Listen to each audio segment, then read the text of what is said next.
Welcome back, everybody, to the Paladins Console League. We have jumped over to North America, and we're sticking with our #1 seed here in this region in Fatal Ambition. Going to be fun to check in on them, see where they're standing prior to the console wars. Joining me to talk about it is Kresnik, and they're going up against the #2 seed in this region, so it's similar to our first set of the day, maybe a heat check here for Fatal Ambition. But they have not faltered really much at all throughout this split. No, yeah, for sure. They've been, when they were Onslaught previously, I mean, they've been looking very strong, definitely worthy of coming to LAN. Right. I think we've seen some good play across the board from them. This has been one of the less contested regions, I guess, with Fatal Ambition at the top. Agreed. And, you know, Hydra has been in there, hanging around, as you'll see in these standings, but 11-0-31. Fatal Ambition punched their ticket. Must have been a couple of weeks ago. And they only dropped 2 maps. A perfect split would, at this point, would be 11-0-33. They're 11-0-31. Hydra Gaming catching most of their losses at the hands of Fatal Ambition, so looking to maybe turn something around here. And then I believe heating up, or was it Stremex or heating up? I think Stremex, excuse me. Stremex forfeited, so heating up actually was able to grab their first win of this split. So in the post-day standings, you'll see a nice 1 there in the heating up column. But from where we stand, Fatal Ambition versus Hydra. Yeah. On paper, this is maybe one-sided. Yeah, for sure. I mean, Fatal Ambition haven't dropped a map since week 2. They dropped 1 map in week 1. They dropped 1 map in week 2. And it's been perfect ever since. So Hydra really have to pull something out, I think, if they want to be able to turn it around against them. Not this late in the season. It's honestly just more for pride, for getting your name out there, saying, like, "Oh, yo, our team, yo, we beat them. We got the set." What is it with the like triple and quad DPS and frontline? Is it just maybe teams are just practicing, having some fun? Talk to me about the quad frontline. Is that your favorite comp now, or what? I'm still calming down from watching how they played that. Like I was actually less frustrated at the quad frontline than how they played it. Sure. On Cyclone's side, I mean they won. In spite of God. Yeah, I guess that's fair. In spite of everything, they managed to take that win out. But I think we are ready for the map bans in this set, right? We'll see if maybe quad frontline happens. Stonekeep Warder's Gate off of the table. 2 maps could play quad frontline. Ice Mines, Jag Falls, both gone as well. Don't put that evil on me, Dave. I want to see it more. I don't know. I love that quirky stuff. I mean, at this point, you're already qualified. It's either have some fun or really practice some big strats. I mean, you could probably make an argument for like triple tank and DPS. I think wacky maps, normal comps, right? Sure. Well, maybe not wacky, but maps you don't normally play. This is the best time to practice that, right? Yeah, and stick quad frontline on it. We'll see what map #1 is. It is Bright Marsh. Big wacky, Bright Marsh. Yeah, big. And I think in our last set we saw some, in our first set of the day we saw kind of the triple. They were trading back and forth in our first set. The triple frontline, triple DPS in our first set of the day. Basically back and forth for Flashpoint and Aaron Miner. We'll have to see if Fatal Ambition elect to go that route as well. And also, I was bringing it up with Nick. Maybe I'll bring it up with you as well. Do you think that maybe this Makoa let him through kind of console meta changes when those top 2 seeds from the console wars run into these PC teams? Potentially. It could just be, I think maybe it might still go through. They might not see it as a threat. They're so used to dealing with it, which is an advantage that they have over the PC teams. That's true. But I believe that the console teams were still banning Makoa against them, at least the ones that were doing better. I don't think Flashpoint did. I think Flashpoint stayed hardcore on the console meta and got slaughtered. Right. So we'll have to see what they decide to do when they come here. I wouldn't be surprised to see them ban Makoa. Yeah, I think it's so strong. I mean, you could probably make an argument for both sides. We'll just have to see what they elect to do when they come here to LAN. Fatal Ambition are going to grab Atlas, Makoa's ban counterpart here. Hydra then leaning into Victor and Grover, who's been a fan favorite, a console favorite here today.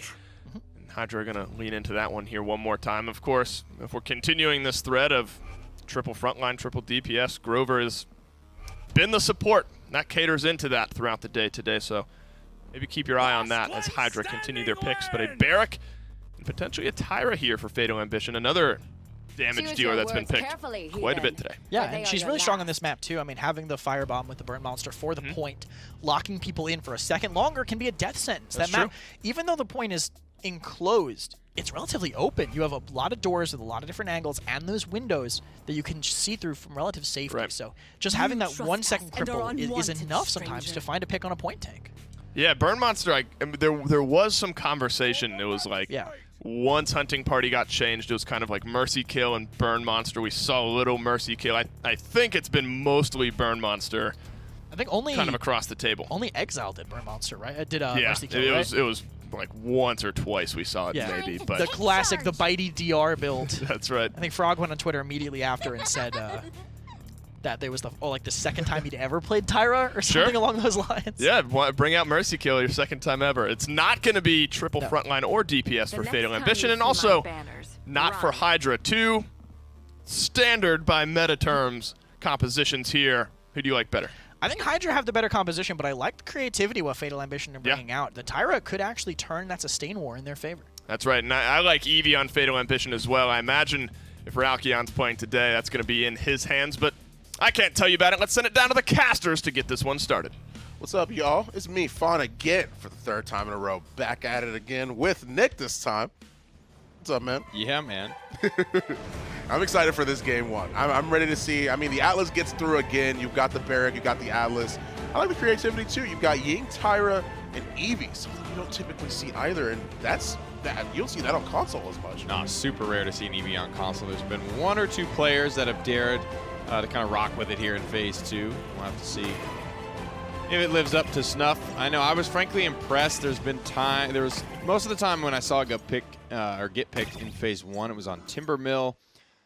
It was very kind of lackluster, unimpressed. Did not think it was really worth the pick, but I've seen it a couple of times now in Phase 2, played by a couple of players, Ralkion being one of them. I can't remember the other guy who played it, but I was pretty impressed. Nonetheless, by console standards with the Eevee, I think if you do have the high sensitivity and you are able to kind of hit those 180 flicks, then you're going to be in a good spot with the character overall. Yeah, I mean, already Hydra sort of forcing that fight on the left flank of the point. Swarmshi is actually going to go down. It's going to be the first blood really in this game. But 63% already for Fatal Ambition. Hydra Gaming just stepped on the point, so they only got 15 to their name. It's steadily climbing. But I mean, Fatal Ambition, they still have the pressure. They still feel like they're a little bit in control due to percentage alone. Hydra Gaming working their way back up. Onishi wants to get in and wants to start contesting this for Fatal Ambition, evening up the score or close to it. Now it looks like Blue's going to be in control. Red has to back off here. Fatal Ambition looking for the last 30 or so percent. Ultimates are going to be a factor here, Stefan, as we start to see a couple of these charges heading north of 80%, namely the Crossfire and the Overpower. Yeah, I mean, the percentages have started to slowly close each other out. And they're really just trying to, there haven't really been that many kills, but they're definitely trying to find an opening. Another good Overpower Swarm. She's still content on going to this left flank. Despite how many people are there on Hydra's side, the Enlightenment comes out to try and get Ghost. The Commanders grab to hold him right there. Presence to finish him off. You got 93% for Fatal Ambition. But I mean, they're the ones losing the fight. They're the ones pretty much losing this mid-fight and being forced out. 93% and climbing. Hydra Gaming back on the objective, though. The wall goes up Stasis Field. Atlas is able to get in there in their touch, but it's a 1v4 situation. He's going to try to rewind himself out. Second chance. What a good touch from Swarmshi. Not only does he get the touch, get out alive, and get a kill, but Hydra Gaming are still able to grab the first objective. Yeah, I mean, they also get rid of Ghost, complete him up on the forward momentum It's a good that try. they already have. And I mean, they're playing the win right now. They've got the barrage up, and on Fatal Ambition side, they are about to have the Exile, Ice Storm, Dome Shield. They've got about 3 ultimates. Hydra only has 1, but I mean, if you're taking out targets like that, and especially on that Victor, I mean, you're able to hit these shots, you're able to get these kills, and you're not gonna have a problem being able to push in the field. Ultimates are available for Fatal Ambition, hopefully to try and hold this defense. Hydra Gaming starting off strong, though, have to say. Mwadok grabs 2 with his barrage. They might be able to roll this one in. Brightmarsh, a very snowbally map. Potential here for Hydra Gaming. Gotta say, impressed with their first round performance so far. Good shots from Ralkyon. He's pretty much hopping, firing, making sure that he can actually get those shots and try and force them back a little bit, but the aggression does not stop from Hydra Gaming. They're biding their time. A good Ice Storm actually on the business is not only going to get the kill for them, but be able to set up another one in Fiery Impact's name. Ghost is going to be able to take care of their Anara, who's trying to fight back against them. But I mean, Ralkyon, he's the one that got the double kill. He's the one pushing up and actually making rounds on this Eevee, which is surprising. Nice blink. Tries to get the read there on the Grover. Can't quite find the couple of last shots to connect. Take a look at the damage charts and the kill death ratios and stuff. I want to see where this Eevee's sitting. 2-1. She just grabbed 2 of those kills, so that means she, not getting a lot done. Nobody really getting a lot done on the first objective fight. I don't need to say that, we need to see some more kills from Fatal Ambition if they want to have a chance, but Eevee is the one that I kind of look to, right? This is a riskier pick for console. It's not really run for a reason. It's very, very tough to rock efficiently with the gamepad. So Ralkion's, he knew what he was getting himself into. Needs to be better in the following rounds. Second chance to actually keep himself alive. Atlas is watching, holding this little room right here, holding this hallway. He has Ghost behind him to at least back him up a little bit. Everyone's biding their time now. No one being too aggressive except for Ralkion, who's going to be able to get that kill onto the Victor in the back line. Good shots coming out from him, and of course the pressure's coming on for a Hydra Gaming. They've got 4 ultimates up, but you almost have 4 people down. You've got 2 down in that case, and the game at 1-1 already for Fatal Ambition, being able to defend successfully. Great choice of use of the ultimate there, choice of target, I should say. Assassinating Victor right before heading into overtime. He's been probably the biggest thorn in your side if you're Fatal Ambition at this point. Wadok needs to go down early and just have a lot of attention. When he starts to free fire, he's going to be a big problem. A lot of hit scan pressure on this Hydra Gaming squad. Typically, something that Eevee struggles to deal with. That could be some of the reason Ralkion ran into troubles earlier in the first round. 4-1 during the defense, but very ineffective during the actual point fight. That's what needs to change here for Fatal Ambition. A couple of key items getting online here that will help them do that is all of that cauterize. My goodness gracious, they have a whole lot of it. And they're going to need it, right? Against a Grover, there could be a lot of healing going out onto all targets at once, so the more caught, the better. 12% for Hydra. They're the ones that are going to be able to step on the point first. This go around, their percentage is building, but not without any save from Fatal Ambition. The Overpower tries to come through. Well, the Overpower was going to try to come through, but he got reround just as that was happening. Exile gets used to try and keep those targets from coming back. Tries to actually get the barrack to the window, but he's not going to be able to find the hit. 45% for Fatal Ambition as well. Nobody dying just yet, though. A lot of ultimates have been used. Dome Shield, Crossfire still available. Barrage, Enlightenment just came through. But again, no kills. Finally, some blood is spilled. Business tries to push up a little bit, but actually gets picked off by Ghost. Ionishi is going to be able to find one on the Victor as well. Ralkion has to wait behind the corner. He's at 350 health, but he's going to be able to be healed right back up thanks to that Ying illusion right there. And Nara's on point. She's the one who's going to try and touch cause overtime, allow her team to find some breath, but they can't find it. Overtime is done, and I believe Fatal Ambition, they are going to be able to take this point without very, very little contestation from Hydra, actually. Getting a lot of pressure on that con shield. Beating him back. Fiery Impact gets up on the fence to see what he can get done here on the defense. Frankly, everything used there, but Fatal Ambition just with a much better go of things, much more pressure, forced Hydra Gaming into their greenery area up here by the tree box. Very easy and susceptible to follow up as a result of that. Nobody really kind of blowing each other out of the water here, though, on Bright Marsh. Despite what you might expect, given the way the standings have gone for Fatal Ambition, this is a team that is 11-0. They are looking to put together nearly the perfect split. This perfect split would technically be all 3-0s. They have dropped 2 maps up until this point, which is still pretty damn good. I mean, They have a huge lead in terms of map differential over the rest of this region.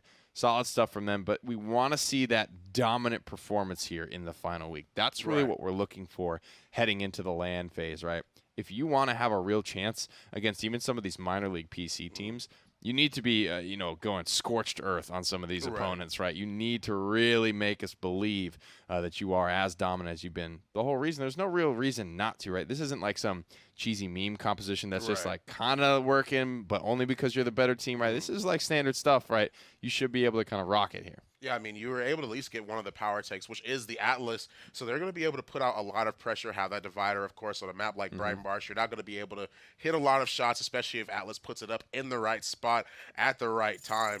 However, the thing is that, I mean, you are right. This is a top-seeded team. They've really only lost 2 maps. They've got a 31 map differential for them. They're the ones sitting up all the way at the top. And it's going to be a matter of if they can just continue that streak and be able to be ready for when the time comes and they need to bring out all the stops. Yeah, they need to have a really dominant showing here today.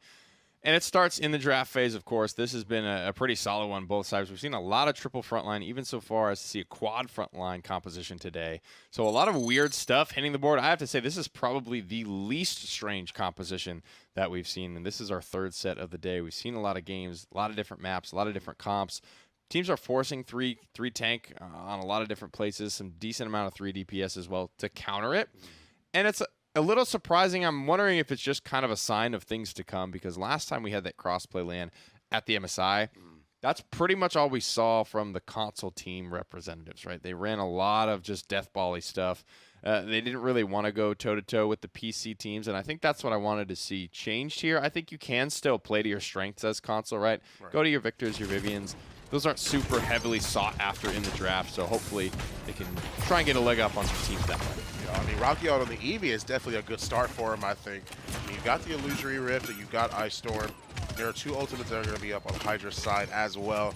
They open up that little fight right there with a kill. You've got 1:30 still. The Fatal Ambition, they definitely have the time to be able to make it back and try and fight against Hydra on point. But for right now, Hydra are the ones coming out on top of this fight. Hydra's doing a good job, kind of staggering all these bad boys out. Make sure that they milk as much time off of the clock during this defense as humanly possible. Enlightenment, I don't know where that was going. I'm not sure either. Looked like a pretty long distance one, whatever she was reaching for. As soon as his Atlas is there, you can just feel the presence, man. Everybody just starts to backpedal up. Nobody wants to get caught out in the crossfire. Yeah, but the Ice Storm gets dropped immediately onto the con in the back line just to find their opening. They are able to get a good shot onto the Leon, which is going to end up being that kill for them with 45 seconds left as well. They've got Dome Shield, they've got Exile, they still got Crossfire. They use 2 ultimates for that little excursion right there. A good rewind just to be able to make sure that Business does not get any of that health back whatsoever. And Ralphion is going to get a few more shots, and they're going to be able to pick off the Anar. Well, it's just Grover and Leon left to contest here, and they will not throw themselves down into the grinder. Fatal Ambition do score the conversion, and with the defense they held in the first round, putting them on game point here, up 3-1. Again, not crazy slash lines either. Onishi is even, Ghost even, Jumangunk even. It's only Swarmshi that's negative, and only Ralkion that's positive. But it's just a dominant round, I think, combined with, frankly, a round where they kind of got a little bit smoked in the first round, at least on the mid-fight. Damage charts, again, relatively even.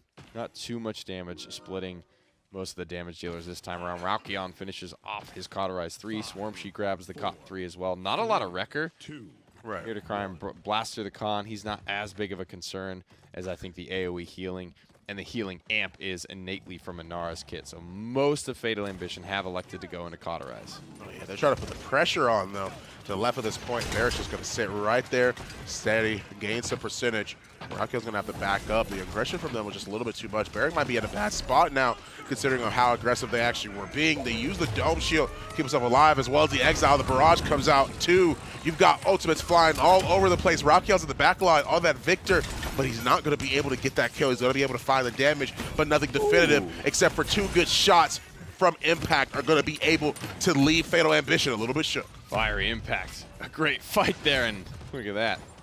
Setback is going to actually connect, push Leon back, but really to no avail. It's just kind of a funny little last parting gift. 66% and climbing fast. The comeback mechanic is enabled here. Fatal Ambition have no ultimates left. AoE setback's going to be good. Put some big pressure on a Victor, but Swarmshi's going to die for it. You have the Whirlwind that comes out to leave everyone else alive, at least as alive as they can be, but a good double from Ghost to the back line. He's not going to be able to get the third, is he? He is! He's going to find 3 kills. Actually puts that fight on his back and forces the Anar away from the point because of that positioning, because he was so far in the back. He was able to find those kills, and now Rocky wants a piece too. He knows they're low health. He drops the Ice Storm to force him at least a little bit more back, a little bit more aggressive. The rewind as well. This is going to force them in such a bad spot. Ghost actually may have just carried that and netted his team the win. That was a miracle play. The overpower connects, but nobody in range to touch for Fatal Ambition, or excuse me, allows Fatal Ambition just to put the capstone on there despite comeback mechanic. Pouring capture percentage on. That was 99%. So close for Hydra. Unable to finish the drill, and fun. It's as simple as that miracle play from Tyra. Right, yeah. I mean, when he was, I don't even know how he even got back there without anybody noticing him, but he just went all the way around, was able to get 3 kills, and because of that, they were able to actually net themselves the point. It was a little bit, it was looking like Hydra were going to be able to capture that one, but they weren't. We could see more of the story in the postgame for sure. Just under 100,000 damage there for Ghost. 99,890. Frankly, you gotta hand it out to Jumungak as well. Being able to keep up even closely with Grover's healing output. 78,000 for Raukion, like you said, just a little bit under, excuse me, 100,000 for Ghost as well. I mean, you have Mwadok at 90,000 in its own right, but Hydra, just their slash lines aren't terrible. They aren't bad at all. Yeah. But it's just a matter of Fatal Ambition being able to have that game, have a good game at that, to the point to where their healer didn't even die, only has 13 assists. But Raukion on the Eevee is definitely a story to tell, especially in PCL. Yeah, that was by no means a blowout game for Fatal Ambition, Right. so I think Hydra should hold their heads high after that one. Even though it is a 4-1, when it's all said and done, they put up a really good performance. If they can continue to get good drafts, they'll be in a good spot. Ice Storms were a big part of actually what I liked about Raukion's Eevee. I think he was pretty patient, wasn't too trigger happy with them. Made sure to land either onto a high priority target like a Victor, or we saw like the one we just saw in the highlight, and the final one of that game onto 2+ tanks, right? Locking down the entirety of the front line.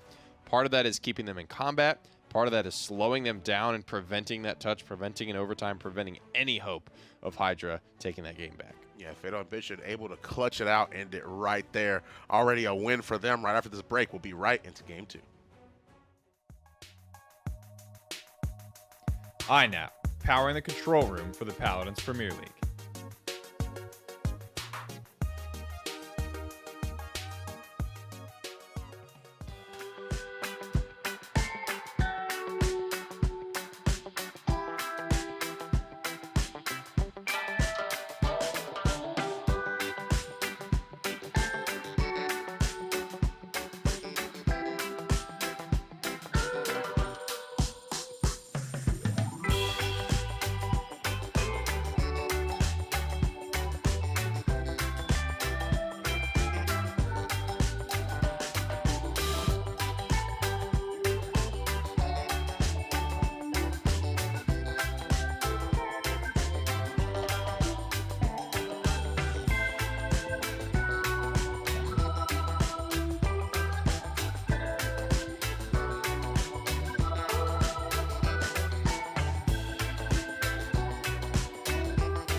Well, game 1 comes to a close, and Fatal Ambition finish it on top of Hydra Gaming.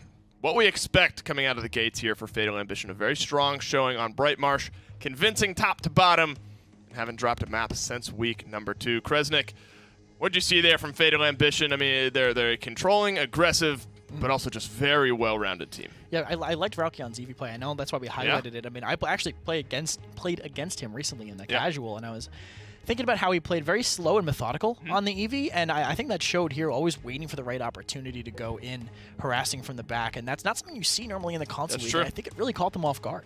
You know, and Raukion is known for playing some of those more mobile-heavy, whether it's a Willow, an Eevee, some Maeve here and there, and I think that opens up a good bit, I think, for Fatal Ambition pick and ban-wise. For sure. Kind of leaves things on the tables that maybe some other teams aren't expecting, and I think that'll serve them well come Console Wars and you know, God willing, if they're able to make it through that into the qualifier bracket. Yeah, speaking of that, I'm actually excited to see him play at LAN, Raukion specifically. I want our cameras to catch him warming up with the gyro. I think that's going to be sick to watch. I think it will be really cool to watch. Brightmarsh was map number 1. Map number 2 is going to be a little bit of Splitstone Quarry. If we want to, you know, we continue on kind of the Raukion train. Splitstone Quarry is a map where I think a lot of his champion pool is definitely still viable, whether it's Maeve, Eevee, or Willow, and any of the other champions kind of underneath that. So we'll have to see which direction they opt to go. Yeah, I think a couple options. We've seen Eevee be popular even with teams that normally run it. Yeah. Just having that verticality is super, super important.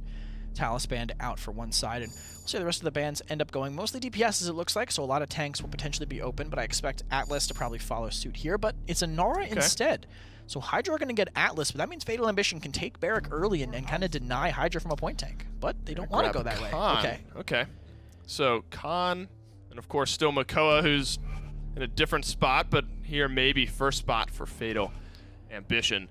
And the Strix as well. We've definitely seen, while the meta pick and ban, at least with specifically like Makoa and Atlas, have been a little bit different, we are starting to see Strix really move his way into this console meta as well.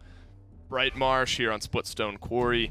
I think that's good. If nothing else, at least getting used to it and realizing how to play with it, how to play around it.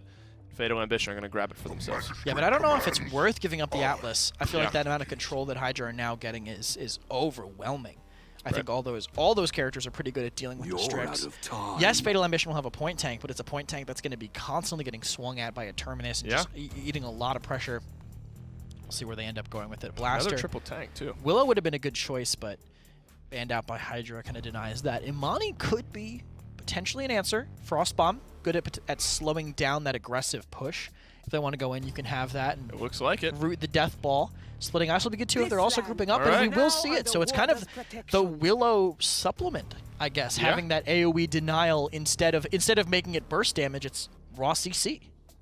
I like it. We don't get to see her all that often, but we are going to get to see her here for Fatal Ambition. Barrack as well.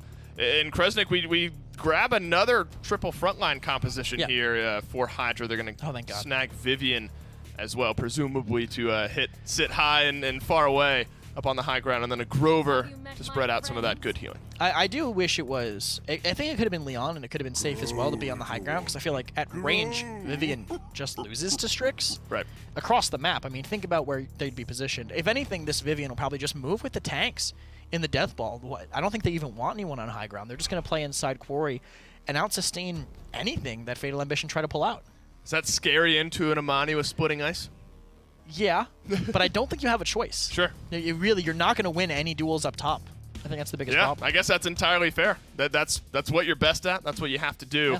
Fatal Ambition may be looking at the Genos here. Plus Resil. That's true. Resilience as well on top of that. If it is the Genos, do you think Fatal Ambition have a composition that can deal with kind of that death ball that Hydra have?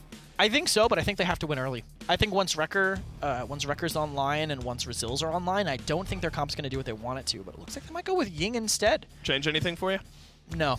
No? If anything, it makes Cauterize a little bit better, too. It means they have to itemize a little bit harder all around, because now they're not just... With the Genos, you're considering caught, but it's not the biggest worry.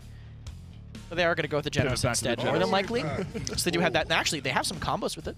That's true. Specifically the Imani. They can Frostbomb into it, and that's not even an ultimate ability, so it'll always be up when they need it from it. Well. We get Imani a little bit here in game number 2. Casters, how you feeling? I'm feeling pretty good. I mean, an Imani, that's something we never see. We've seen Buck, we've seen Moji, we're seeing Strix, we're seeing everything. Dude, but I almost forgot about her. That's what I'm saying. It's almost like when I think of characters that aren't played, I think of like your Lexes and Skies and stuff, but like Imani has truly not been seen in a long time. From bannable, first pickable, falling off the face of the planet. I'm looking forward to it though. I'm excited. This character is very cool. I think probably has the most interesting kit in my opinion. I love abilities. I love stance switching. This actually looks like a pretty fire-heavy build. Yeah. Oh, wow. Cheeky stuff here to get across the map from Ralkion. Running the Mana Rift talent. When he stands still for a little bit, you're going to see him spawn that Mana Rift. There it is. And as long as he stays within arm's reach of this thing, he's going to be constantly getting mana, which isn't really reflected in the spectator UI, but you'll see him throw out these double auto attacks sometimes, like that right there. Anytime an auto attack from Imani is instant, that's as a result of her mana bar having been full. Yeah, I mean, she's just... Rakion's in a good spot. He knows they're all down there pretty much in that fidget spinner room. Double tap somebody. So he's literally just watching out for an opportunity to be able to put as much damage or really any damage into them that he can. 66% on the point for Fatal Ambition. But Swarm She is actually going to be the first one to go down. That's going to be unfortunate for him. Yeah, Mwadok is getting really ramped up here. Not really seeing a lot of contest. You know, trying to go with this cheeky fire style fawn. I think I'd rather see him just Man, I probably would have rather seen him just play Splitting Ice. Splitting Ice is just so guaranteed, especially around line of sights, too. That's the big thing you would have to remember, is that you'd be able to cleave not only onto whatever front line decides to peek, but then it would bounce inside onto somebody who dared stand close enough. Ooh, yeah, I mean, Amani's like right there trying to get the fire off. The swing actually leaves her within the edge of her life, but she's able to slowly make her way out of that situation. Through time and space, actually going to hit Mwadok, and he's actually going to be able to create more and more space for his team to be able to capture the point. A waste of an Ancient Rage there. Gets bored of smacking the Concho, goes for Grover instead. Swarmshi doesn't end up getting anyone with the Ancient Rage, but he still has these two targets in a pretty rough position here. Business manages to grab Raukion before going down himself. It's a bloodbath on the objective, but Fatal Ambition managed to squeeze it out. Well, you've got the Dragon available, you've got Dome Shield, you've got a Flashbang, and you only really have one ultimate, maybe two by the end of this fight, or at least the end of a few more pokes on Hydra's side. Overpower and Exile, but a good hook is going to leave him with barely any health, but still, they're able to get that kill on the Terminus, and because of that, they're able to be healed up, wait for a little bit, and now make it back to the cart. That's the big thing here, Stefan, is that the Dragon, man, once that's online for Raukion during these mid-fights, it completely changes the scope and the way that Hydra Gaming have to take this fight. This composition is built to play in Quarry or under the bleachers, whatever you want to call it, whatever, you know, right in there to Raukion's right. The Dragon is going to come swinging through one of those doors, push everybody out, or you're just going to meet a crispy fate. And there's nothing really they can do about it. They don't have the mobility. There's really no way to heal through it. It's too much damage. They could try to whirlwind it just to get everyone out safely, but that's when Fatal Ambition need to strike. This Dragon is going to flush everybody from one side to the other, hopefully into harm's way, and it's just going to cause so much chaos for for Hydra Gaming. I'm excited to see how they handle it. I'm also cool if they just get wiped. That's Yeah. fine. That's an acceptable outcome for me as well. Yeah, I mean, they got a minute, 5 seconds left, so Fatal Ambition lost that little engagement right there. He can make do with what it is they've got. He's just jumping up there while he's still mounted to see if anyone's around that corner. They're not. So he's going to still be able to push up, or at least Nishi's on the point, try to put pressure on, but here comes the Dragon already wreaking havoc. He's definitely putting fire down on business, and he's making sure that no one can enter into that range at all. He's just looking out for whoever it might be that might be in the Dragon's sights, and literally, he's not even really hitting anybody. Khan was the only one that he hit. Now he's finally made it to where he needs to be at, but I mean, that was more than enough. Yeah, you can't contest it until you get like a late game bulldozer online, which Vivian can do, probably should do.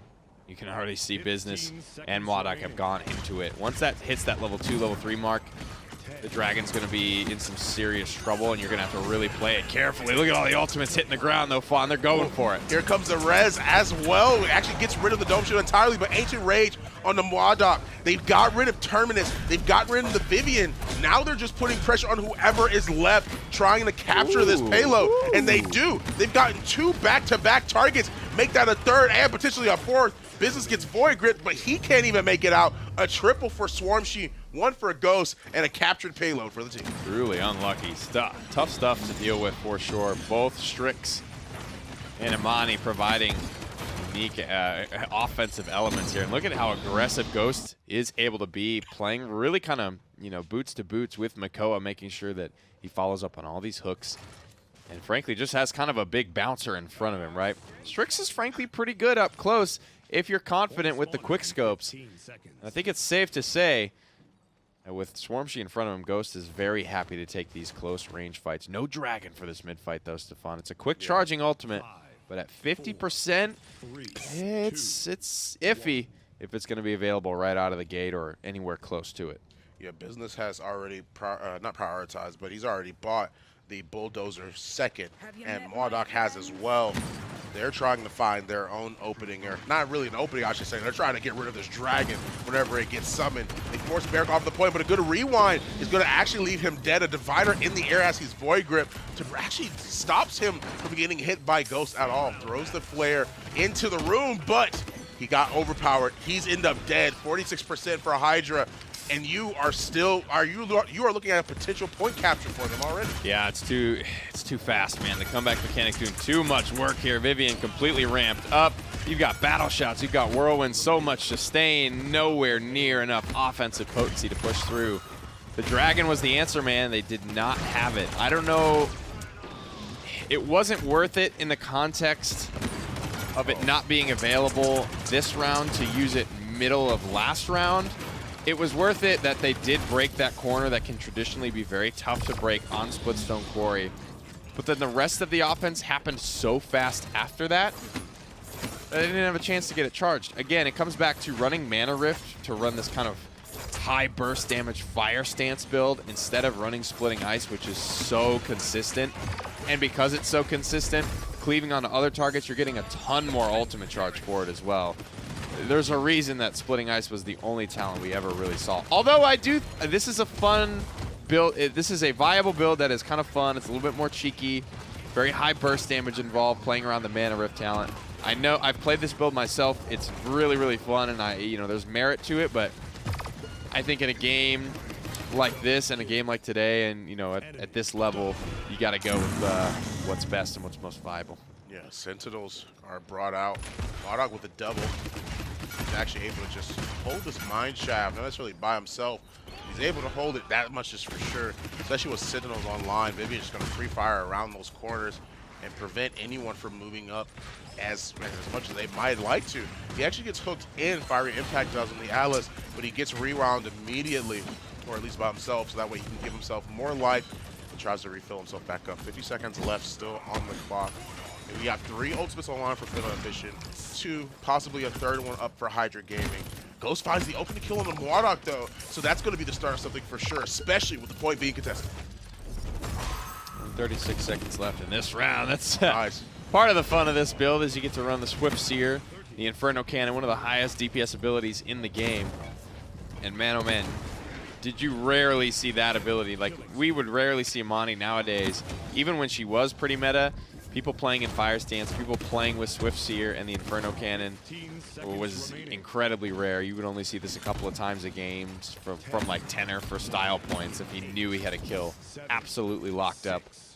Speaking of locked up, I think this defense is about done and dusted here. Last couple of seconds tick out. Nobody near the payload, and Fatal Ambition will score the defensive point, Stefan, so just like last game, have the chance to close it out here 4-1. Yeah, I mean, they have all of their ultimates up online. Vivian still has her Sentinel, so technically Hydra Gaming have all of their ultimates up as well. It's a matter of how this is going to close out. It's going to close out the same as last time, where, I mean, if Ghost is able to actually get a monstrous triple kill, or are they just going to be able to play it how they would want to? I mean, they have the Dragon as well, and I'm curious to see the items, because I want to see if the Bulldozer, yeah, we have Bulldozer 3, Bulldozer 2. Yeah. And on Vivian Khan, that's going to be rough, for sure.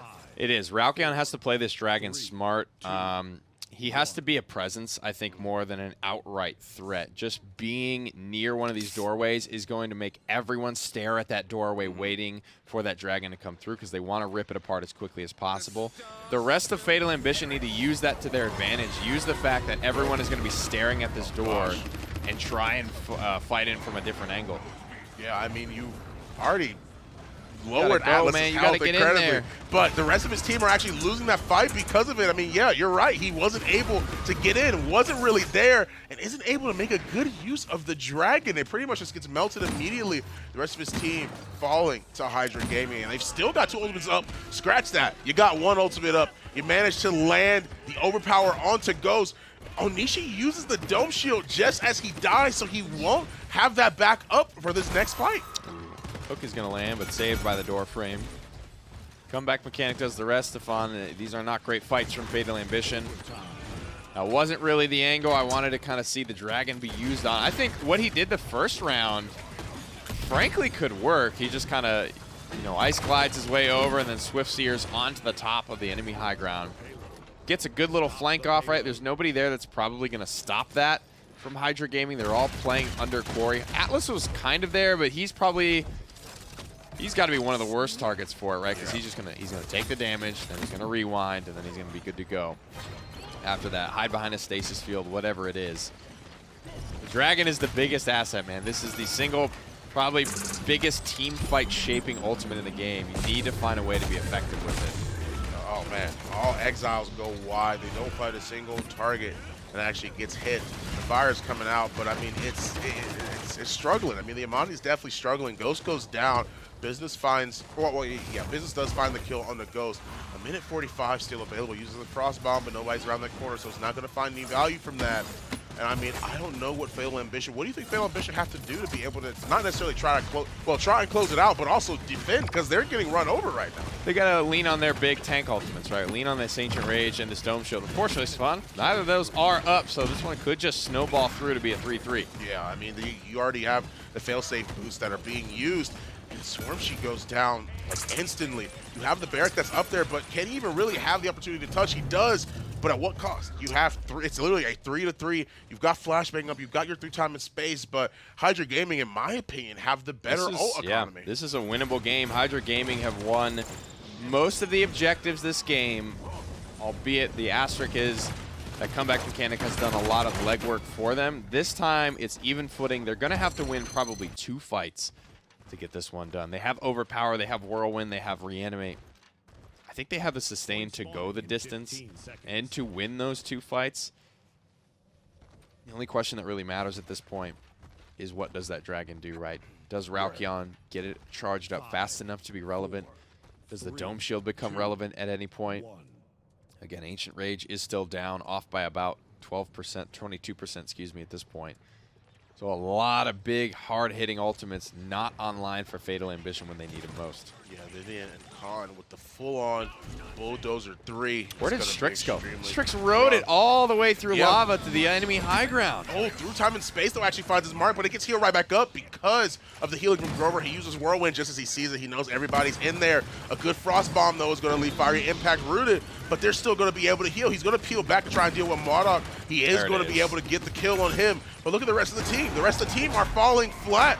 He actually used the Ancient Rage, but it's just going to get shielded out by the Khan. Yeah, for the most part. Not a lot of value there. Battle Shout, the last swing.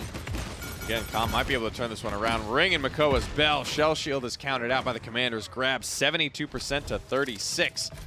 Hydra Gaming still have Overpower, still have Reanimate, and they nearly have Exile. I don't know if Fatal Ambition can turn this one around. The Barrack actually drops right onto the point. The Dragon comes out as well just to try and follow it up, but you see how quick it got melted. Amani's already back in control of herself. You get the Overpower onto the healer. You get rid of him. You get rid of the front line. Now you're swapping targets to look at the Makoa. He's trying to shield, make sure you can stay alive for a little bit longer, but literally at what cost? You can't really contest like that. I'll tell you at what cost. The cost of the game. Hydra Gaming snag game number 2 here. Splitstone Quarry goes their way. Amani never really a factor. The Dragon never really a factor. Could have been in the first round, I think, arguably, but once that Bulldozer came online, that counter is incredibly cheap and incredibly effective, and you need to kind of adjust how you use the Dragon around that. Tough stuff there for the boys of Fatal Ambition. Never able to have their big, heavy-hitting resources available when they needed them. Ancient Rage doesn't hit the mark, just basically hits Con Shield. Tough stuff there, Stefan. Yeah, 120,000 damage for Ghost, though. He was actually able to out-damage the Vivian just by a little bit. But still, I mean, the draft on the Amani, 84,000 damage for her. Good damage, but still, like the Dragon, like you were saying, I mean, she just sort of fell flat. What do you think the reason was behind the draft of the Amani? What could it have opened up? I think the Amani is not in and of itself bad, but I think this is the wrong build. Right, okay. Especially against a team that is going to be very, very clumped up and is running 3 frontliners. The Splitting Ice, Frozen Orb style of build is much more effective. This Mana Rift Fire Stance build, it was really the best it ever was when you hit for 1100. Most characters are balanced around 2200 HP, meaning that when you get those double hits, you're literally 100 to zeroing somebody. In this instance, Splitting Ice would have been way, way better. You would have been able to hit any of the peeking front lines and cleave back into the room, hitting huge frost bombs. It's literally a build designed to punish the type of composition that Hydra Gaming have. You're getting an insane amount of dragons with that build because you're doing so much damage. I think the build was really the mistake, not the character selection outright. Yeah, but Hydra Gaming, once again, being able to take that one business, though, from the con was just a little bit too much. He was able to hit some really, really good overpowers. But the presence of having that con, man, I mean, that's just, I mean, for PCL, that's pretty big because you have another hit scan presence that you have to worry about. You just see him pretty much opening fire, swapping targets, and landing these overpowers that actually sometimes ended up winning fights. Definitely pretty consistent on the overpowers. Business did a phenomenal job tanking the Makoa and making sure that Ancient Rage didn't get anything. That's a long distance one. Yeah. Overpower just so strong on this map for that reason right there. The map hazard in the quarry, where this composition was playing out of, it's guaranteed as long as you hit the overpower. Nobody even needs to bother turning to shoot. They know that target is going to die, so they can stay focused on the other 4 remaining members. Yeah, I mean, they were able to at least be able to put a lot of pressure around the point. Those mid fights were definitely fought really, really well. But once again, Fatal Ambition falling a little bit short in terms of the actual game. They're now tied at a 1-1 right after this break. We'll see who will be the one to break the tie.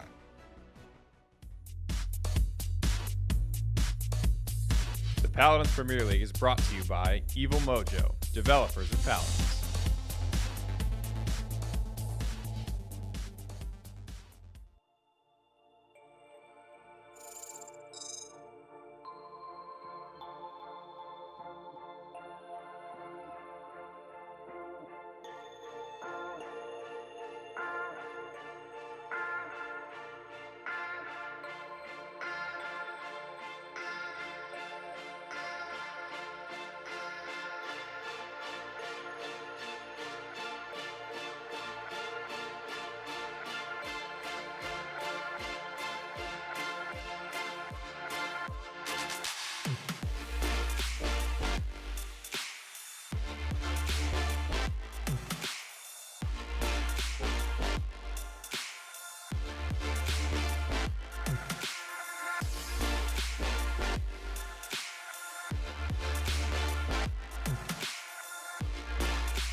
Well, for the first time since early in this split, Fatal Ambition drop a map to Hydra Gaming. Again, maybe something we expected. They've been close in the standings, but we are tied up at 1 here.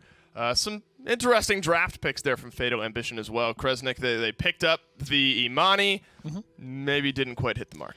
Well, we talked about how it would be impactful if they ran Splitting Ice to kind of deal with that death ball quarry-style play that we knew that Hydra were going to pull out. And then we saw Mana Rift, which I like personally, not in this situation. I think having Splitting Ice to counter the death ball and to focus on the ice stance to have more frost bombs, I think was the play. Even without it, I just don't think. I think with it they needed to have the damage. They didn't have the damage that they needed to with it. For sure. Yeah, I appreciate the creativity. We don't get to see Imani all that much, but maybe talent swaps start to work in their favor. Do you think if you pivot to Splitting Ice, that's enough to kind of push you over that 3-3 point fight finish? I mean, it's too much speculation, but do you think the loss really hinges on that Imani? I think it helps them a lot in the early game too, especially because having the ice more consistently. Not that the Splitting Ice cauterizes. Actually, I'm not sure if it does. But just having the more consistent damage as opposed to the fire stance double shot that he was going for might have helped them spread cauterize a little bit more, and help them burst down all the tanks on the other team. Yeah, and we'll have to maybe wait for another Imani game to see that talent swap. Map 3 could be a place where Imani elects to get picked. Frog Isle it is. When Imani first came out, we used to see her on Frog Isle a little bit, but I don't know if Fatal Ambition will pivot back to that one. Big win from Hydra on Splitstone Quarry. We'll have to see what the teams elect to pick and ban here this time around. Sniper's obviously always a question, or not necessarily a question, a meta kind of on this map that teams look to identify. It's going to be Willow Talus for the time being. Khan follows up for Fatal Ambition.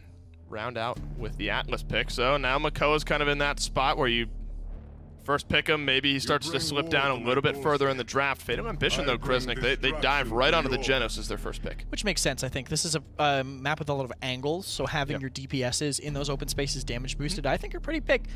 Not sure if it's worth getting over the Victor, though. Victor's really impactful on this map on PC. Yeah. So having him on console where he's already stronger, I think could have been a big boost, but there's still other options. They still have Strix open, obviously, that they can use to snipe, and we know how powerful they can be when they abuse these open side lanes. They're going to have him for that. Yeah, I mean, if you give Genos somehow to Hydra and they still get Victor Barrack, I can only imagine how sad I am if they have all three of those. Not to be, though, Fatal Ambition grab Genos.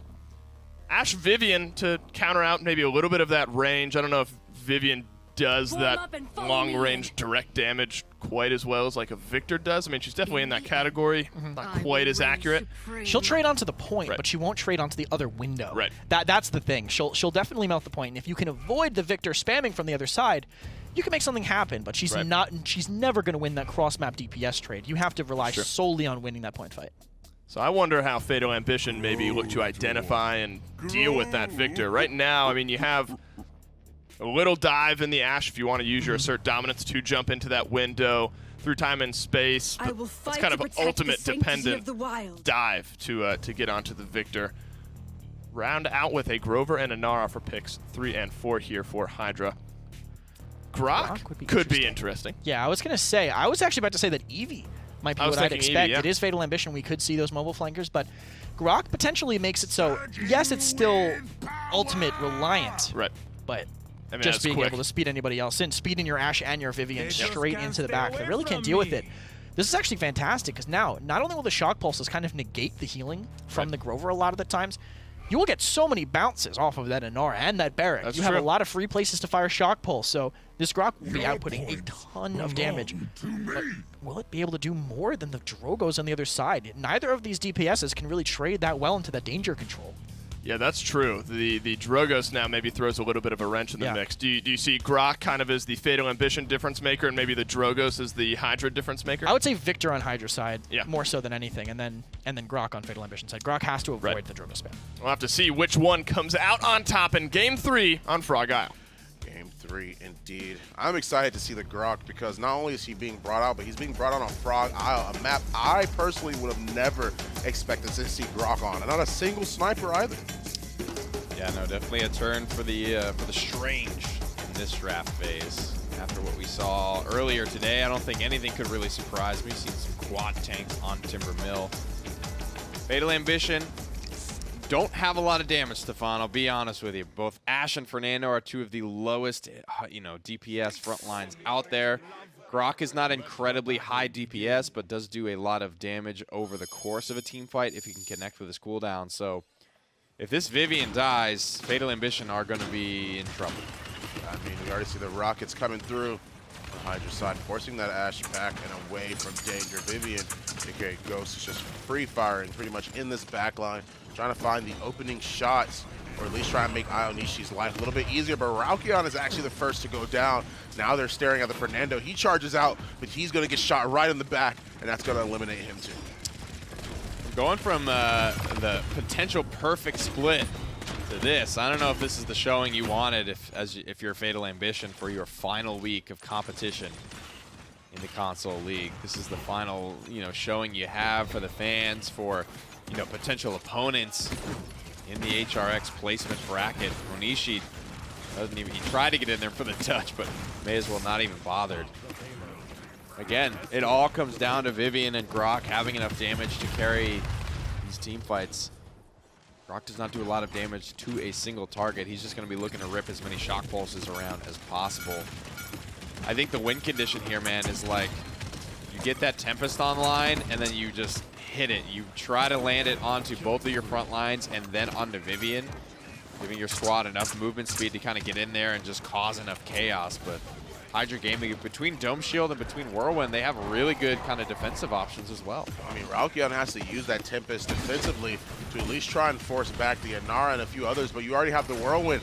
You see that Inara get healed right back up to full health. And you've got a minute 45 as well on the clock. There, he's just putting pressure on. I mean, the Drogos is putting on pressure. He's got a double kill, and Inara. Everyone at Hydra Gaming is firing on all cylinders right now, making sure they can not only close out this game, but keep the pressure going on the Fatal Ambition. Drogo spam is going to be a problem for Vivian. Salvos and things of the like do a lot of damage to her. She does not move very fast while firing, so she's easy to get a read on and land all these rockets. I don't know, Stefan. Hydra Gaming, they just haven't figured out. They have the better draft. I don't really know what Fatal Ambition thought they were going to be able to accomplish with this, but so far we have not seen it. I think you have to kind of give it a look, perhaps with ultimates online, but you even want to look at that. 87% on Immortal, 86% on Assert Dominance, 72% on a Tempest that was already used at least once, right? It's an 8,000 damage round for Ashe and Fernando. I mean, they didn't even get their ultimates charged through the entirety of the first round. This is, it's not looking good, man. I don't know. Yeah. There's no other way around it. It is just not good. Not a good look. Yeah, it's definitely looking rough. Definitely looking rough for Fatal Ambition. They have no right now. damage. They have no damage. They barely have any range. It's like, yeah. I mean, they don't really Vivian's have dead. Their team fight's over. Right, exactly. I mean, they just can't find the opening or really the shots that they need. I mean, they've got Dome Shield and they've got Dragon Punch on Hydra's side. This would be better with like Khan, Makoa, you know, like Right. tanks that can actually get in there and frag, but Fernando and Ashe are not quite that. They were able to find at least a good opening with the through time and space. Now they're going to force Hydra Gaming out from danger. They've got comeback mechanics as well. Nara actually gets booped off to the side as soon as her DR dissipates. She gets knocked off immediately. Dome Shield gets dropped just for the defense, I believe. The Dragon Punch is coming in. He's going to get hit, Ooh, but nice Immortal. the Immortal at the very last second to keep that Ashe alive. Ralkion's going to go around and use the Tempest to try, and I don't know, pose a distraction, get as much spread out damage as possible, but you still get the point capture for Fatal Ambition. They literally just chained ultimates until they captured the point. Time and Space gets the kill. Everybody goes in. It's a beautiful start to that team fight. Then to counter out the Dome Shield Dragon Punch, that's the turnaround from Hydra Gaming. But the Immortal was perfect there. Defused the Dragon Punch, essentially. After that, then the Tempest is thrown out just for good measure, just to make sure that this train keeps on rolling. That's why I made sure to say I want to see this team fight once with ultimates. That's definitely, you know, where they're going to be able to butter their bread. And with this Tempest, this is an ultimate that, when playing well, it's going to be up so often that it can be used more as a main resource, not this like once or twice a round thing. You're looking at 4 to 6 Tempests around if you're really hitting on all cylinders. Good shock post, too. Actually manages to catch Drogos in the sky as well. Business is going to go down thanks to a little bit of power just from Ralkion alone is going to be able to get that kill. Ghost with a double. Vivian's able to free fire in the back at least. Force Hydra Gaming to really reconsider where they're choosing to walk. And I mean, they're looking good now. I mean, I'm glad you brought the point that you were just waiting to see the ultimates, because it definitely made that big of a difference, especially with the early through time and space on the Victor, just to make sure they open things up for their team. They got the Barrage, they've got Whirlwind, they've got Dragon Punch, they've got Seismic Crash. They have a lot of tools if this round does not end up being a defense. No kills, though. Just so little damage between this composition. And it's probably going to have to come down to, you know, Tempests or some other ultimates. Kickstarting most of these team fights. There's so many ways for Hydra Gaming to win these fights. Barrack can get these clutch kills. Victor can do it. Drogos can do it. So many characters are a threat to Fatal Ambition. Later on in the game, I don't see it really getting much easier for Fatal Ambition either. Right. If it even makes it to that point. They've done well to capture this first payload, or this second payload, just to slow the game down. Wow. And if they want to sit back and just let Jumongok, you know, set these team fights up for them, that's one way to do it, man. But I don't know if you can rely on that all game long. Yeah, neither And you got to turn this into something now. You got to go. You got to make it work. Oh, man, when you get walled off, it's going to be a lot harder to make something happen. But Ralkion with the ultimate, the Tempest, is going to come through and allow people to actually just rush in there. Seismic Crash is used on the Hydra Gaming side to try and peel for their teammates, but it's not going to work out. You already lost 2 of your members. You got a Vivian free fire, you got a payload pushing, and you got a round done, especially when you match it up 2-2. It's that simple, I guess. Jumongok just has to hit a time and space onto somebody to get this one started, and there has to be a Tempest to follow it up. That's a high-value team fight, I think, because he's not waiting for setup. It's not requiring another ultimate to land this ultimate. As long as he's hitting these laser beams just on his own, and then Tempest is spent, it's actually, you know, pretty efficient for them. If he can catch Modok every single time, that's a good look. Yeah. But I want to see Immortal. I need to see Assert Dominance used for the fights in between, right? If you can rotate Assert Dominance and Immortal to win a fight, and then the next fight you can win it with Time and Space and a Tempest, that's a good rhythm for them to get into, and it's a way that they can win this game. 2-2 though, so it's definitely going to be a tiebreaker, whoever it is that actually captures this point. You got 6% available for Hydra Gaming. The Dragon Punch is online as well. So is the Dome Shield, so is the Barrage, but they've got the Immortal, they've got the Assert Dominance. And just as I say that, I mentioned it, you actually just ends up getting dropped immediately directly in front of them. He's already on the Inara in the back line, putting on this pressure. The DR comes up, and she's going to have to back off. The percentage building in Fatal Ambition's side, already at 45% for him, and now they're able to run him down and get a zone going. Ooh, nice. That's a very, very staggered kill onto Inara, and that's deadly. Look at the chaos that Ashe is causing in the back line as well. Yeah, they have to. They pretty much are forced to use the Dragon Punch. They use the Immortal, but I think that's okay because look at the percentage on the point. No one can make it back to touch in time. You've got 3 points as well. You have a Tempest up and ready and online to be able to be utilized. But, I mean, Hydra Gaming have to find their answer. They have to find their chance at life, a chance to actually be able to fight back against what Fatal Ambition are putting on them. Mortal was a little late, but that's fine. I think the Assert Dominance was really the key factor there. That Assert Dominance won Fatal Ambition the team fight, barring the zone falling apart, which it didn't, right? Now this is the team fight that they can use the Tempest and the time and space. And the next team fight can be won by Assert Dominance, and that's the rhythm I want to see from Fatal Ambition.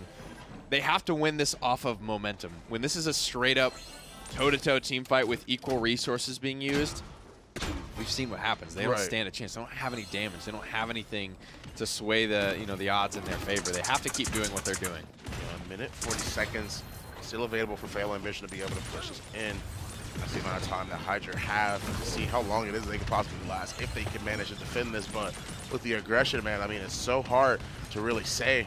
Ghost is just staring down business right now. Good shots from Fiery Impact, a seismic crash to open things up. They get rid of Aonishi, they get rid of Ghost as well. Now they're turning their sights to Raukion. They pick him off, and you've got a minute 10 left, and Hydra might be able to start a zone. Yeah, that's okay. Go home, spend all your money, get those items online, hopefully enough or a high enough tier to end the game with. Looks like Swarm, she has the COT 3. That's a huge power spike for Ashe. She's one of the more consistent auto attacks in the game, so be able to reliably land this COT 3. And now you just kind of save up. Once you have Tempest, I think you're basically good to go. You could get greedy, wait for Immortal, but there is definitely a team fight to be won here for Fatal Ambition. In the past, it started with Jumongok landing a big-ass laser, and he does land it, but it doesn't get a kill. No, it doesn't go further. He was aiming for the victor this time, but just missed it just a little bit, barely. And Raukion providing that engage for the rest of his team is forcing themselves into the point and into a potential win. Fiery Impact gets rid of the Raukion. Raukion makes sure that he gets rid of their healer, but they do the same thing. They're clearing everybody out on point, though, and you're looking at a win for Fatal Ambition. Good turnaround from them. Just this slow burn on the Barracks, just melting the poor dwarf. It took him like 15 seconds and 3 fireballs, but he got through that HP. Payload goes through. Nobody left to contest there.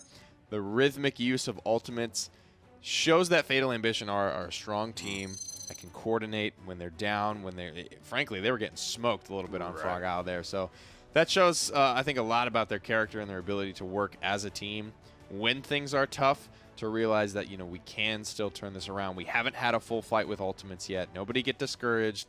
We have not reached our final form. Yeah, you've got 91,000 for Fiery Impact. You've got 98 for Modok. I mean, you've got 88 for the Vivian. You got 81 for the Grok. But I feel like the Grok really only got value, which is why, yeah, he had morale boost too, but he really only used the Tempest and allowed the rest of his team to be able to go in and try and provide that cover, which is, yeah, that is true. And he was able to do it effectively. You got 3-1 and 13 for the Genos as well, but Ghostman on the Vivian, I mean, him being able to sit back and kind of free fire. I mean, he really wasn't being contested as much as you would have expected a Vivian to be against a Drogo. Yeah, outside of the first round, Fatal Ambition did a really good job, again, staying in rhythm, making sure they always had some ultimates to use in the fights. And, good on Ghost, right? He had a lot of weight on his shoulders. He was really the only damage for his squad. While it looks like Grok did a lot of damage on the scoreboard, he's not doing that to single targets. He's not really getting a lot of kills by just beaming somebody down. He's just getting as much spread pressure as he possibly can to charge these Tempests and to set up the fights. You saw that he was only 3 and 7. He's not getting a lot of killing blows. It's not there what he's there to do. I don't care that he's 3-7, right? He did his job. He got a lot of Tempests, stayed in rhythm with the rest of his team, and set up the Vivian in the win condition. Yeah, I mean, it was able to turn the tide for Fatal Ambition, meaning that they're the ones that end up breaking the tie 2-1 already. And right after this break, we'll be right into the following game. SteelSeries, the official peripheral provider of the Paladins Premier League.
Well, the bounce back from Fatal Ambition on Frog Isle is complete.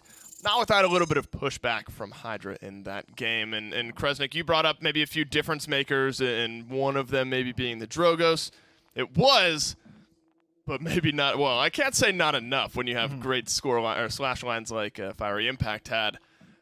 I guess at the end of the day, maybe it wasn't enough. The objective play just ended up being better. Plus, all those through time and space is connected. And I said that Victor kind of had to be a stalwart presence to stop them from getting aggressive and constantly getting picked off by them, I think, from the Genos. Was a big part of it. Just lacking that damage as the fight was going on, I think, allowed Fatal Ambition to get those last-minute turns to end up winning the game. I mean, and then you look at the Fatal Ambition slash lines towards the end of the game, and some of them were good, but they weren't kind of blow you. I think arguably Fiery Impact had the best slash line in that game on the losing end. I don't think that's even arguable. Who are maybe some difference makers in your opinion in that game from Fatal Ambition? Fatal Ambition. It's got to be the tanks, I think, just completely dominating that matchup. Double 1-7 on the other side from the double point tank lineup. I think it was just too stationary for what they ended up needing to do. Like they couldn't just withstand the pressure from the Ash Grok. I agree. Front line's great for Fatal Ambition in Game 3. Game 4, maybe a final Game 4. Let's see what map we've got in store. Serpent Beach it is. Mobility is king, at least on the offensive push and potentially on the defense if you need to drop up and down from that high ground. Again, something where Ralkion's name has to be in that conversation. Eevee tends to be, I wouldn't say super common, but every once in a while picked on this map. We've seen some Buck today. That's been an interesting thread to follow in some of our PC leagues. For now, though, bans looking very much the same as we're used to seeing. Willow, followed by a Talus. Do you expect Talus bans? All of this is pure speculation. Do you think Talus bans continue? I mean, console wars probably. In console, and then they're going to play a PC team, and I think they might not ban it if they're first pick because you'd expect PC to let it through. Right. But I don't expect it to do super well against the PC teams. I think the reaction you can have is just too fast. He's just not good enough against like the burst projectile characters to make it worth it. For sure. I love talking because we have these kind of overall Paladins meta, but then you have the individual like league metas that start to form, and that's why the qualifiers are going to be amazing because it's all these metas just kind of clashing into each other at the same time. We're going to see there's always a LAN meta, even though this whole season for PPL has been at LAN.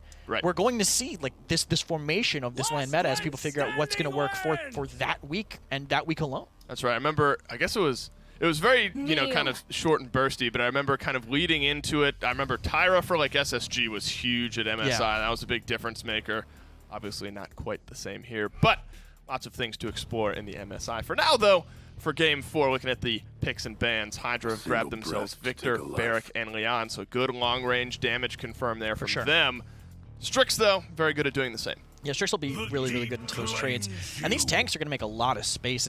I think the Hydra DPSs are going to have to be so far back to give them any respect. Once Ancient Rage is online and Fatal Ambition just commits straight across that right side, I don't know if they really are going to have a response. Another Inara Barrack game after last one, I guess not expecting that to have been the problem from before. But on this map, I don't know. I think you kind of want a tank contesting the point a lot.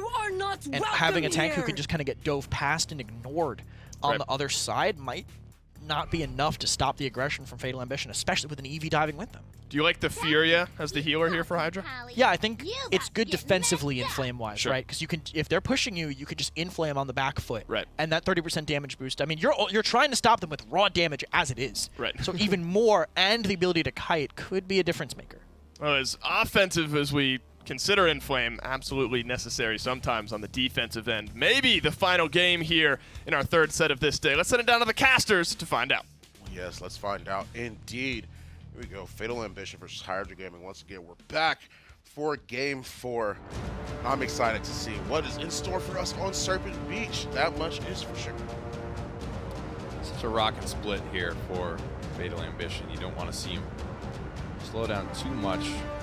Everybody wants to come into that world's placement bracket as strong as possible. So Hydra Gaming, good on them for being able to kind of put on a show here today, because it doesn't mean anything for the standings. It's really just kind of for bragging rights, for pride, for whatever it is, for that final say. And this is the team that we are headed into the world's qualifying bracket. Hydra Gaming up against Fatal Ambition. Fatal Ambition going to go for that EV again. It was pretty good on Brightmarsh. I want to see it get online a little bit quicker. I think it's got some decent matchups, easy enough targets to dive in this back line. Again, the accuracy from Fiery Impact and the strength of Leon against Eevee really it resides on you hitting that presence, which is can be tough to do on the gamepad against a flying Eevee, right? She's very, very quick, very, very tough to track. We've already dealt with 2 targets already for Hydra Gaming. And I mean, Fatal Ambition are looking really, really good. They're able to force this Barrack back and away from the point. He's going to be able to be picked off by the Genos. Wadov's trying to find at least some opening shots, but he rotated himself back down the ramp, trying to avoid the situation it is that Fatal Ambition are putting Hydra Gaming in. That good burst from them just overall. I mean, you've got several targets focusing you down. The Makoa, and you're going to have him end up being bursted 72% to 27. Yeah, if nothing else, this is a very dangerous backline from Hydra Gaming. Lots of damage on the board. ADS looking for the Eevee. So much pressure, a single burst, chunking about a third of Eevee's HP, and just exploded out of the ice block by the grenade. Wadok coming back with a vengeance. Wadok is able to get that kill on the Ralkion. That's already really good for Hydra Gaming, because you see how the percentage has shifted. 90% for Hydra, 72 for Fatal Ambition.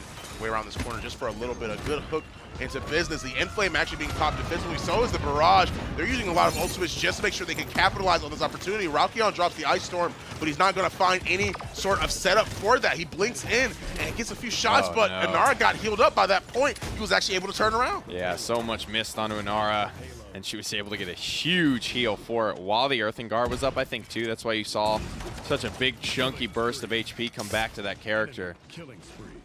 So close.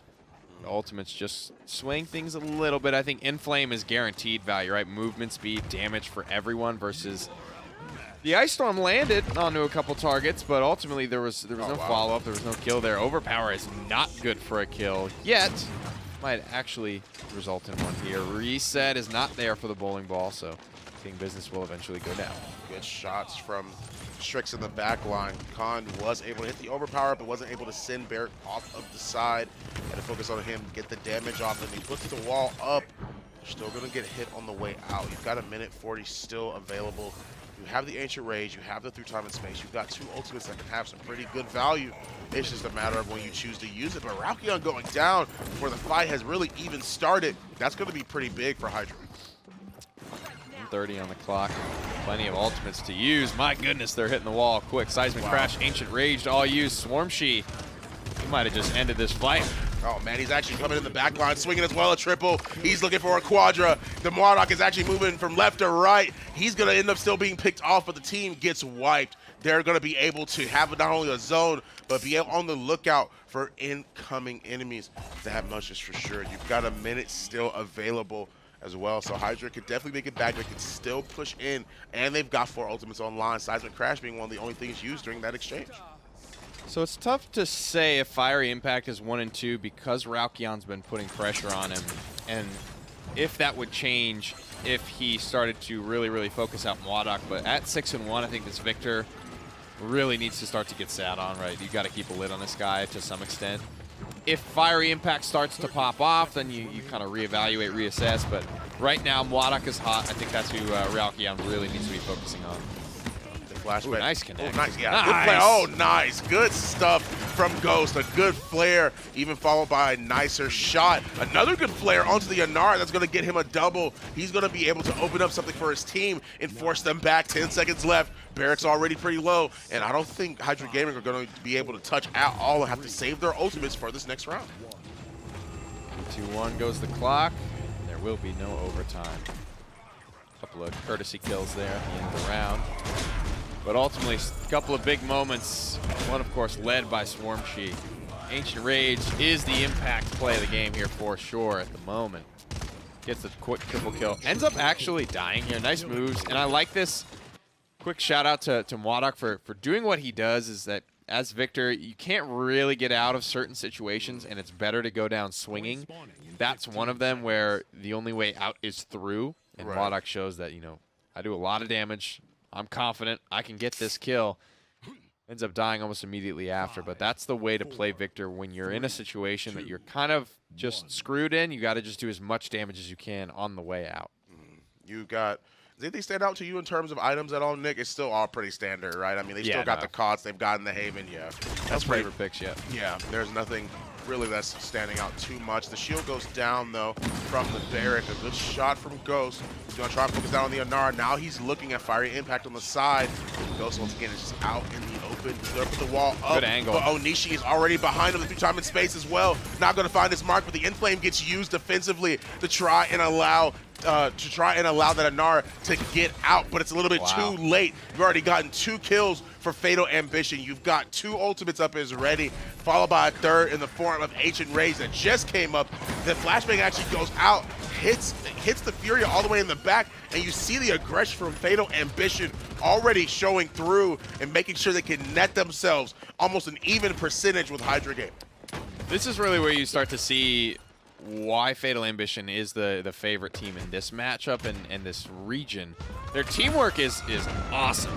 Their drafts have been a little bit questionable at times, but the way that they play together is really almost flawless there in that mid fight, but they're not out of the woods yet, Stefan. Yeah, Onishi is going to be able to at least get the kill onto the Anara, but Strick steps right behind the wall. Actually gets the overpower off as well, just holding him right up, directly on point. The rest of the team are actually being forced back. Mwadok's up on the top. The flare misses, but he drops down, has to run pretty much back to his spawn, or at least set up for the aggression that Fatal Ambition are going to try and have for their team. Well.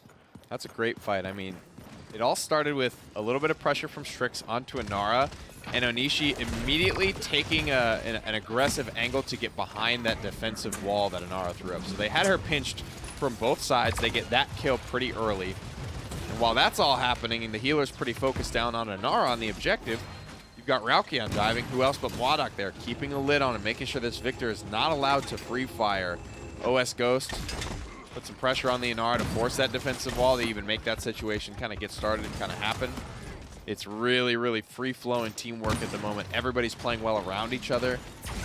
And now, you know, it's a similar conversation for Hydra Gaming, right? Ghost is a big problem for you on this Strix. If he's allowed to free fire, they're probably going to win the fight. If Victor's allowed to free fire, you know, Hydra Gaming are probably likely to win that fight. It's really a battle of these 2 backlines. Yeah, I mean, Mirage comes through to keep that Strix pin, but Raukion's up top, definitely applying pressure to both Barrack and Victor. Knows they're up there, blinks up, fires a shot, but has to blink right back down. Is that 509 health through time and space as well. Is actually going to be able to get Hatsuchibi. That's going to be pretty big. Realkion blinks in, drops the Ice Storm, but Fiery Impact is able to follow up with not 1, but 2 presences. He's going to still go down, though. Swarmsheet is going to be able to take care of that. And now they're going to be able to focus on this Anar who's on point. She used the DR to keep herself alive just a little bit longer, and she's going to be able to at least sit there and soak up a lot of the damage, as well as they've got the Inflame, they've got the Enlightenment, they've got the Seismic Crash, had the Seismic Crash, past tense. They actually use it, but there's no setup behind it.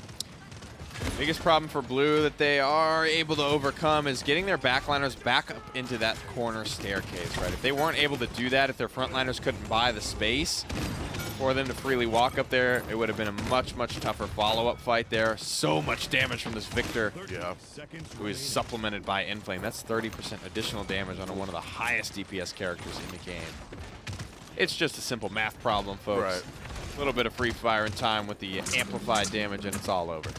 25 seconds left, and I don't think Fatal Ambition are really going to be able to fight this back. Fight back against this. They have 3 ultimates up. They almost have the 3 time and space. It's slowly building, gradually getting there. It's not there yet, though. And the thing is that will Rockion be able to touch? He is going to be able to do that, cause the overtime. No, we got stunned by the same fire strike twice. Unlucky, dude. He's going to be able to back up, though. They're at least able to get the kill on a Mwadok. The Enlightenment actually is fast enough to be able to use that, use the invisibility. And I'm curious to see actually what that Strix's build is, but Swarmsheet is actually able to get rid of that Inara. He's able to pretty much pressure her directly on point. Dome Shield gets dropped, but he gets thrown out of it. The Barrage, he's going to wait a little bit behind that elevated position right there. Business is going to get the kill on Ghost, and we have 2 that are evened up, but the Void Grip goes up. They're going to be able to get rid of Barry, but Inara's already back there, and they are going to be able to still defend against Fatal Ambition's push. Slowing it down, baby. Mwadok had some highlights that round for sure. I think part of this battle is one in the trenches. These frontliners are doing a really good job creating space for them to get back to their spots they want to fight out of. That back corner staircase is very important to be able to fight out of. And if Leon and Victor were not able to get back there, then that wouldn't really have been much of a fight at all. So, of course, Mwadok getting the kills, but big shout out to Izzy Tyler and King Business. Yeah, I mean, I wanted to see Strix's like little loadout for a second, because I'm pretty sure like technical retreat is standard on Strix, but it was just the ability for him to be able to move out of the way quickly of that Enlightenment, because the Enlightenment's pretty wide, so I mean, he would have gotten hit by that, but good on him to be able to land those shots, try and open something up for his team, but they still go down. They still got the ultimates, though. They land a nice overpower onto the Inara, just going to hold her right up there, and she's going to be able to go down. Look at that Business now. He's going to get taken care of, thanks to Raukion's going to be able to get that last hit. 9%, and they were just able to touch the point on Fatal Ambition's side. They still got 2 ultimates left. They've got the Ice Storm, and they've got the 3 time and space. The Inflame actually being used so far away from the point. I don't know if they're going to be able to get any value out of that, Nick. Fortunately, it doesn't look that way. Time and space. Oh my gosh. Almost punishes trying to push up the ramp. Everything just being used to slow down Hydra Gaming. That's a big Ice Storm in the back corner. Nara's down there touching the objective. When it comes down to it, it's 84%. Now Hydra Gaming just getting started and moving north of 20. They got a long mountain to climb. I mean, Swarmsheet and Ghost together on the side flank. They try and push up to get rid of the Makoa, but he's already being super aggressive. He gets a good snipe. That could have been a triple. I mean, he's on a killing spree. He gets 3 in a row without dying, and now he's going to be able to push up with the rest of his team. They've got 3 points. They could potentially end on this push, on this aggression. They've got plenty of time. They just captured it. So it's going to be a matter of how well are Hydra going to be able to defend. Cole looks for the dredge anchor there on the Victor. All the way in the back, yeah. Scenic route flank here. Wants to gun down this Victor if possible. Battle Shot immunes a lot of the damage. Probably could have taken that fight. I don't know. Indecisive. Still alive somehow, hiding behind his shield. Yeah, but the Rocket actually blinks in. The Enlightenment comes out. He's able to get that last hit, but the rest of the team is dying. King Business with his own double, able to clean up what was left of Fatal Ambition and forcing the remaining survivors back and away from the point. They've still got 1:40, so they've still got their time. That much is for certain. And it's just going to be a matter of how they're going to want to approach the situation. Oh, man, he's living. That's the burst combo from Leon there that makes Eevee's life very difficult if it lands. Raukyon has to play around that. Has to be very careful on how he approaches Leon ideally.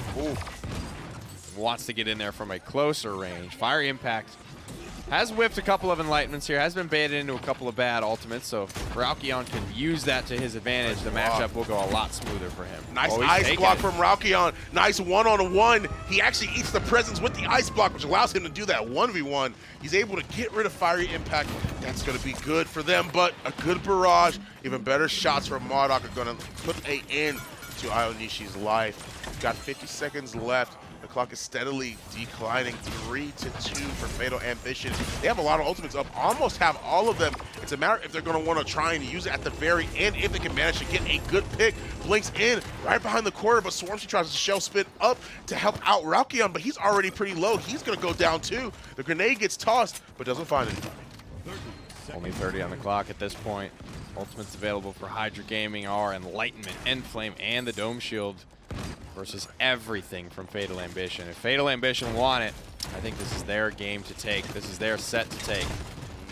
Land a nice, confident overpower onto this Victor. Ice Storm's already out, Stefan. I think they're going for it. Yeah, I think they are too. They're trying to drop it as hard as they can, but they still get Ralkion. A good kill on Hatsuchibi though. They still have their healer up, and that Anara is getting burnt. The flare actually is going to be able to take care of that damage over time. They get rid of 3. The flash goes out. He can't see anything at all. The barrage comes through as well, but he can't find that line of sight. They get rid of the Barrack. Now they're going to be able to push in. They still got 2 ultimates. They still got the 3 time and space.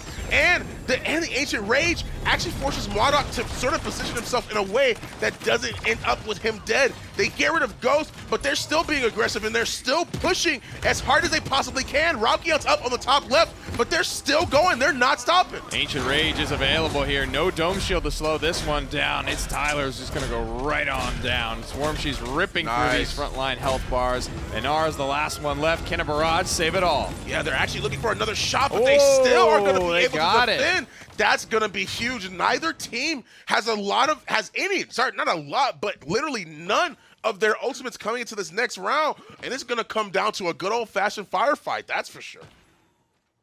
Time and space, Enflame the closest at 53 and 55%. Ton of damage here from Wadok. Surprised, frankly, from what we've been seeing, it feels like Ghost was the one to catch, but no sir, indeed. Wadok's Victor about 20,000 ahead, just under 20,000 ahead of the Strix at 16 and 7. Ralkion, that is your sole mission. Again, it's part of it is, I think, Fiery Impact has been the recipient of most of the pressure from the EV, so that's why the slash line kind of looks that way, and it looks very obvious they should. And if he starts to pressure Wadok, then, you know, in theory, Fiery Impact is going to start to do a little bit better, but Victor at this point is a problem. This Genos is on a 38 streak. Yeah. Anybody kills him, they're getting their ultimate for free. Oh my goodness, Ghost and Ralkion together were able to get that kill on 2 separate targets. They got rid of the Anara as well. They're going to be able to get such a powerful zone. This could potentially, I mean, well, is anyone standing on the point? Okay, now somebody's standing on the point. Now they're going to be able to gain that percentage and still keep the aggression and the zone that they need to be able to potentially close this one out.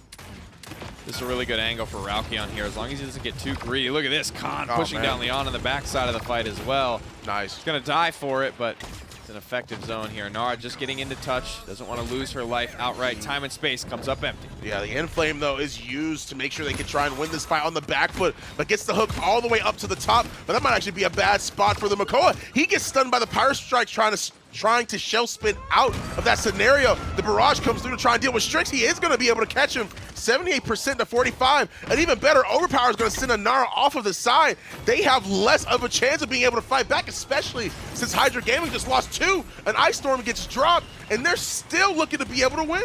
96% in climbing. Barrack flipped up and over. The last front line left to contest. King Business doing his damnedest to keep this game alive. The Pyro Strike stuns out Makoa.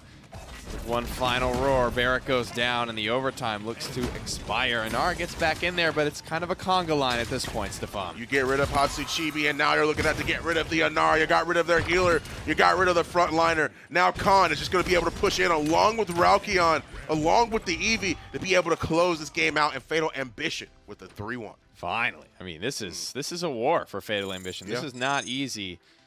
My boys are not rolling over and dying. They're fighting to their last possible breath. Really solid performance from Wadok's Victor there. Crazy amount of damage. Right. Ends up being Fatal Ambition's game, though. Fatal Ambition's set. Not the perfect phase from them, just losing about 3 maps over the course of it.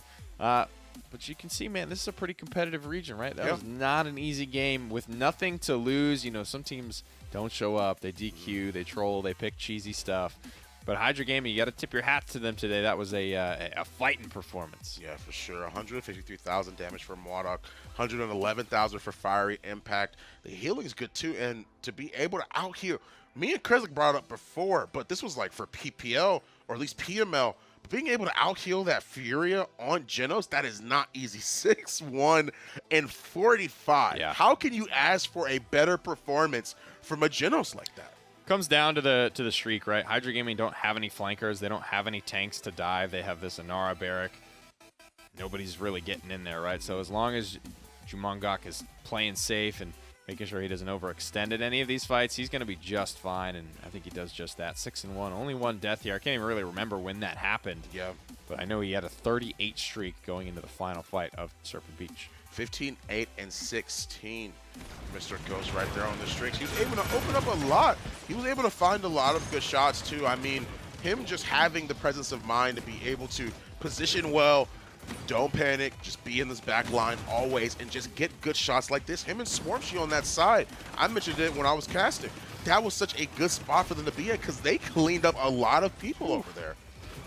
A lot of damage from the Strix and some confident pushes as well, landing the flares and a lot of these shots from the Talon rifle. So impactful when you're confident enough to get close. That means the flare is going to be reliably landing much more often. An impactful performance for sure to be, on Ghost's shoulders. He had to carry Frog Isle. He had to do a lot of the damage here to set up a lot of these pushes to be successful, and I think he lived up to the challenge. I think he did too. I mean, Fatal Ambition being able to close that out 3-1 right after this break. We'll be right into the last set of the day.